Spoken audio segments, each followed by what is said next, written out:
Student, good morning. आज हम oncology के अंदर आगे पढ़ना स्टार्ट करेंगे। हम ब्रेस्ट कैंसर जो मोस्ट इम्पोर्टेंट है ऑन्कोलॉजी के अंदर, और काफ़ी बार इसमें से एग्ज़ाम में ये क्वेश्चन पूछा जा चुका है। तो हम स्टार्ट करते हैं क्वेश्चन से ब्रेस्ट कैंसर का। तो स्टार्ट करते हैं। Mister Neha 30-year-old lady, mother of 2 childrens age 5 and 3 years, has been diagnose as suffering from cancer breast या breast cancer right side. She is schedule for मैसेक्टोमी।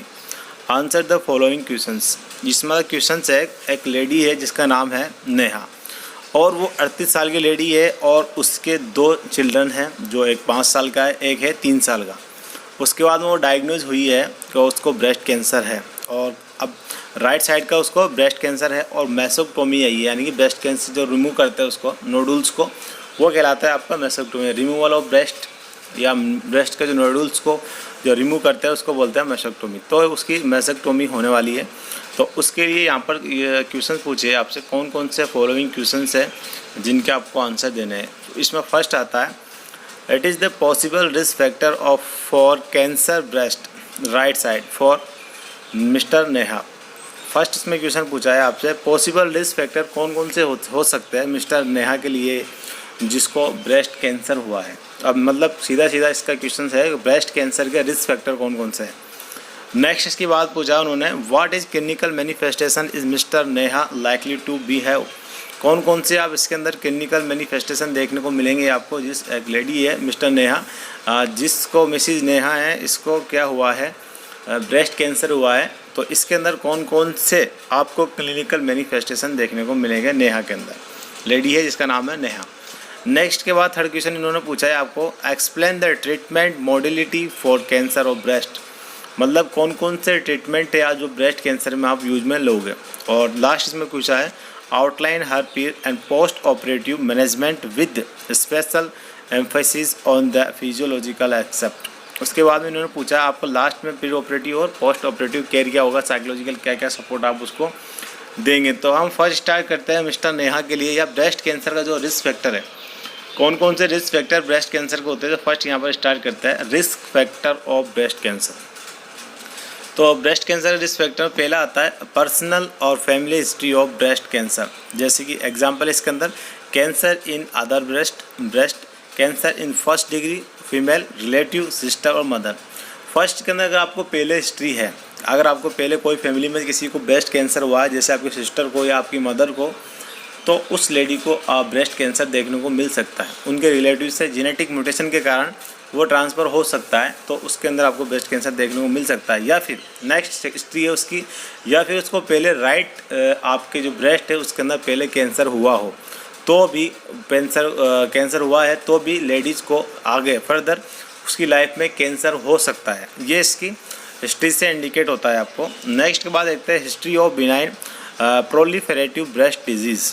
Next के अंदर आती है, अगर पेशेंट को पहले बिनाइन और एक मेटास्टेटिस वाली जो कैंसर की स्टेज मैंने बताई थी आपको, उसके अंदर ये पूछा है यहाँ पर कि आपको ब्रेस्ट अगर किसी प्रकार की प्रोलिफेरेटिव डिजीज़ हुई है ब्रेस्ट कैंसर के अंदर, तो वो आगे चल के आपको कैंसर ऑफ ब्रेस्ट में कर सकती है। नेक्स्ट की बात करते हैं, अगर किसी लेडीज़ को, नेक्स्ट इसके अंदर हिस्ट्री आती है अर्ली मिनार्के का मतलब होता है आपकी मेंस्ट्रुअल फ्लो का स्टार्ट होना, यानी एमसी साइकिल का स्टार्ट होना मिनार्के कहलाता है, जो नॉर्मली 14 से 16 साल के बीच में स्टार्ट हो जाती है। और अगर 16 साल के बाद यानी कि 14 साल के बाद भी अगर मिनार्के नहीं होता है, तो उसको हम उस लेडी को फिजियोलॉजिकल एनीमा हो सकता है, वो एमनोरिया हो सकता है फिजियोलॉजिकल, जो एजरमान सिंड्रोम के कारण हो सकता है, जो या उसको हम बोल सकते हैं क्रिप्टोनिज्म बोलते हैं उसको। तो उसके अंदर क्या होता है, हाइलिन मेम्ब्रेन डिजीज होती है, उसमें ऑब्स्ट्रक्शन के कारण हो सकता है। तो यहाँ पर बात चल रही है ओनली कि मिनार्के, अगर किसी लेडी को अर्ली मिनार्के आया, यानी 12 साल से पहले अगर उसकी एमसी साइकिल स्टार्ट हो गई है, तो ये आपके ब्रेस्ट कैंसर को कोज कर सकती है। ये एक रिस्क फैक्टर है कि ये कोज कर सकती है। और मिनार्के का मतलब होता है स्टार्ट ऑफ मेंस्ट्रुअल फ्लो, और ये स्टार्ट हो जाता है आपका अराउंड 40 to 16 ईयर के लगभग स्टार्ट हो जाता है। तो यहाँ पर बताया कि मिनार्के अगर आपका 12 साल से पहले स्टार्ट हो गया तो वो आपकी रिस्क फैक्टर हो सकता है, आपकी ब्रेस्ट कैंसर कोज कर सकता है। नेक्स्ट में बताया है, एक्सपोजर टू आयोनाइजिंग रेडिएशन। अगर आप आयोनाइज रेडिएशन के संपर्क में आए हो कभी भी, तो आपको ब्रेस्ट कैंसर हो सकता है। नेक्स्ट यहाँ पर एक टर्म दी गई है, टर्म्स दी गई, इसका नाम है मेनोपॉज। मेनोपॉज क्या होता है? मेनोपॉज का मतलब होता है एक लेडी की मतलब पूरी लाइफ है, मान लो उसके अंदर जो उसको मेंस्ट्रुअल साइकिल होती है उसका स्टार्ट होना था खिलाता है आपका मीनार के। अब वो अगर परमानेंटली स्टॉप होती है तो उसको बोलते हैं मेनोपॉज। मेनोपॉज का मतलब यही होता है आपकी जो मेंस्ट्रुअल फ्लो है यानी 45 ईयर के बाद या अराउंड 55 ईयर के बाद मेंस्ट्रुअल साइकिल परमानेंटली स्टॉप हो जाता है। और एस्ट्रोजन की कमी के कारण ये होता है, और एफएसएस तो एंटी पिट्यूटरी से लगातार आता रहता है। तो एस्ट्रोजन की कमी के कारण क्या होता है? मेंस्ट्रुएशन फ्लो आता है तो परमानेंटली स्टॉप हो जाता है, इसको हम बोलते हैं मेनोपॉज। और जो एस्ट्रोजन होता है वो लेटर प्रेगनेंसी के अंदर क्या कर सकता है? आपका ऑस्टियोपोरोसिस कर सकता है फीमेल के अंदर। इसलिए फीमेल के अंदर सबसे ज़्यादा चांस होते हैं ऑस्टियोपोरोसिस होने के, क्योंकि वहाँ पर एस्ट्रोजन की कमी होती है और मेनोपॉज के कारण वो ऑस्टियोपोरोसिस कोज कर सकता है। तो वहाँ पर मेनोपॉज आपको याद रखना है ओनली फीमेल के अंदर परमानेंटली स्टॉप होना मेंस्ट्रुअल साइकिल का, यानी session of menstrual cycle flow का आपका बंद होना, ये कहलाता है आपका मेनोपॉज। नेक्स्ट में हिस्ट्री की बात करते हैं, हार्मोन रिप्लेसमेंट थेरेपी। अगर पेशेंट को हार्मोन रिप्लेसमेंट थेरेपी चल रही है तो वो आपके ब्रेस्ट कैंसर कोज कर सकता है।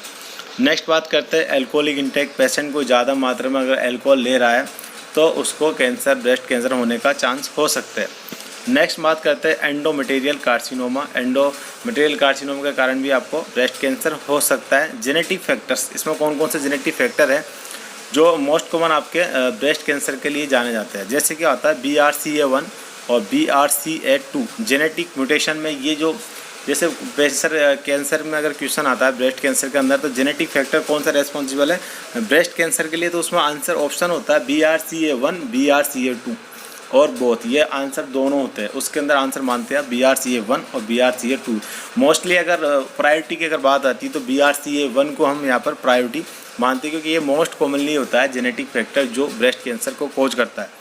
नेक्स्ट के अंदर देखते हैं हम high fat intake in diet. अगर हम डाइट के अंदर बहुत ज़्यादा मात्रा में कोलेस्ट्रॉल ले रहे हैं तो पेशेंट को कहीं ना कहीं वो ब्रेस्ट कैंसर कोज कर सकता है।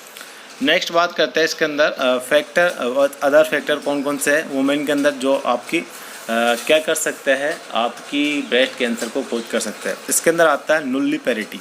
इसका मतलब क्या होता है?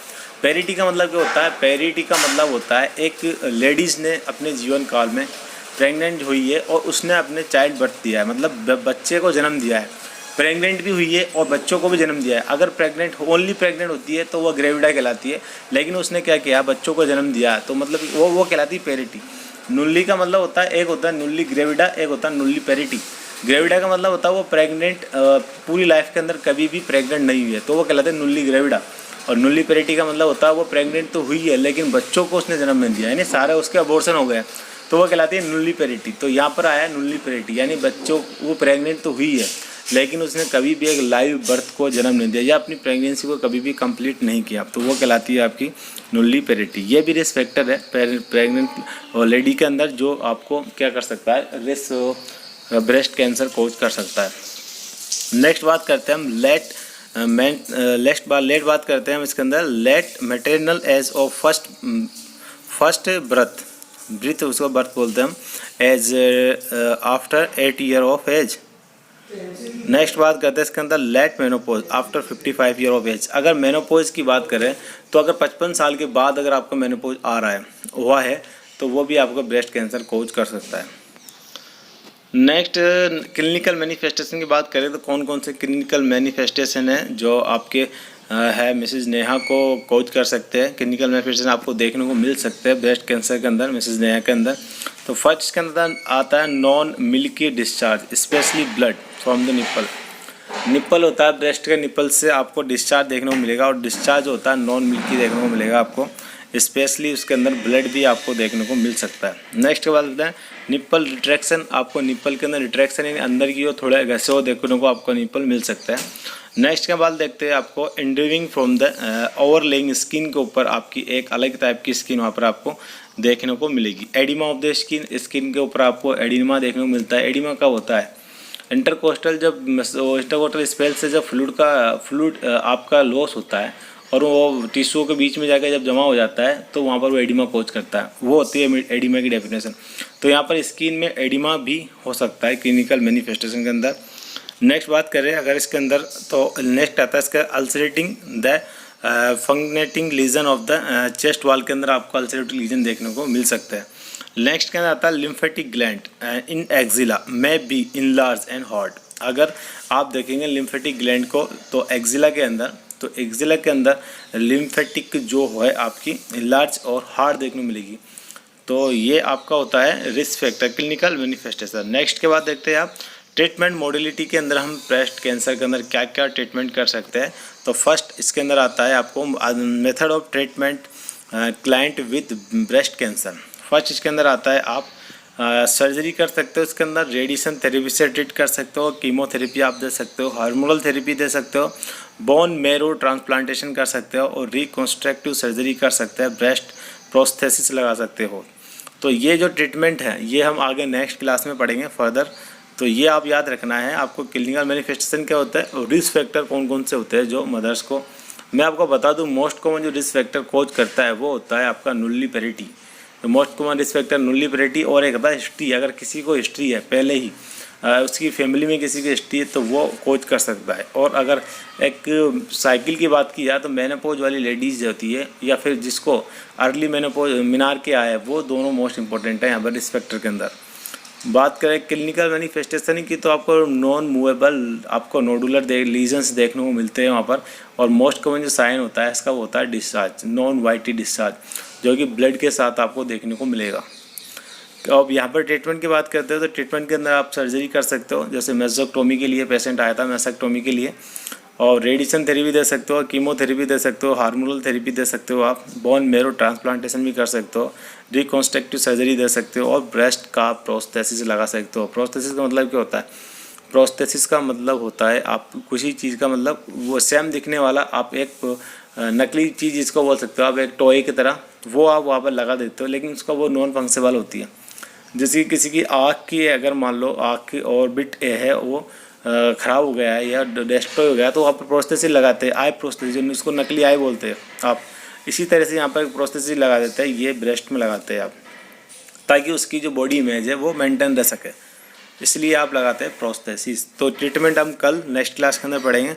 तो आज तक यही था। Thank you very much.